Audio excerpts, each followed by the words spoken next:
Congratulations, आप सभी parents बने हो और अपनी पेरेंटहुड की जर्नी पर निकल पड़े हो।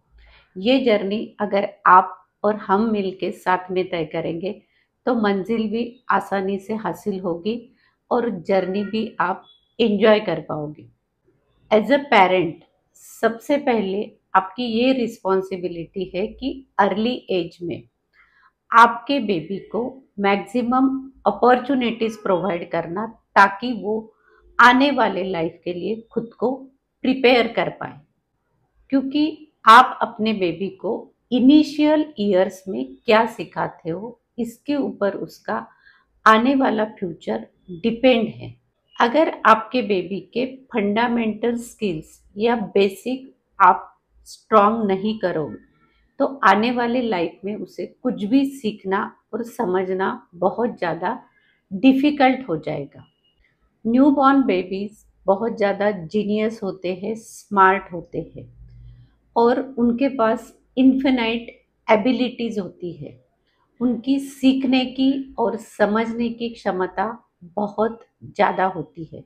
रिसर्च ये कहता है कि इन्फेंट कोई भी चीज़ बहुत जल्दी सीखते और समझते हैं। उनके पास में ये एबिलिटी बहुत बड़ी मात्रा में होते हैं और जैसे जैसे वो बड़े होते जाएंगे, उनका एज बढ़ते जाएगा, वैसे वैसे एबिलिटी कम कम होते जाएगी। अभी यहाँ पर आपको 4 गेट दिख रहे हैं और ये गेट में से आपको मैक्सिमम बॉल्स कम से कम समय में गेट के अंदर फेंकना है। तो अभी आप बताइए कि कौन से गेट में से ज़्यादा बॉल कम समय में अंदर जाएंगे। ऑब्वियसली गेट नंबर 1, क्योंकि गेट नंबर 1 ये वाइडली ओपन है। गेट नंबर 2 थोड़ा कम ओपन है, 3 और कम, और 4 सबसे कम ओपन है। ऐसे ही आपके बेबी के साथ का सिचुएशन है।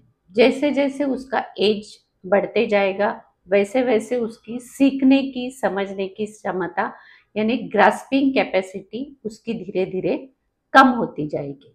न्यूबॉर्न बेबी का जन्म के बाद पहला जो 1 साल होता है उसमें जो ग्रोथ और डेवलपमेंट होती है वो लाइफ टाइम में कभी भी नहीं होती है। ये डेवलपमेंट पर काफ़ी सारी चीज़ों का इम्पैक्ट होता है, लेकिन सबसे ज़्यादा और सबसे बड़ा इम्पैक्ट पेरेंट्स का होता है। अर्ली एज में बेबी जो भी सीखता है, समझता है, उसकी स्पीड इतनी ट्रिमेंडस होती है कि हम उसे इमेजिन भी नहीं कर पाते हैं। क्योंकि उनका इंफॉर्मेशन प्रोसेस करने का, सीखने का तरीका अलग होता है।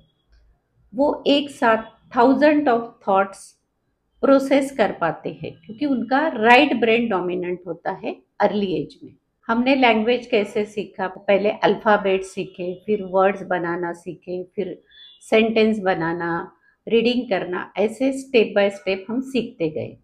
ये हुआ टीडियस लेफ्ट ब्रेन का मेथड। क्योंकि हमने लैंग्वेज कब सीखा, हमारे एज के 6th और 7th ईयर में, स्कूल में जाने के बाद।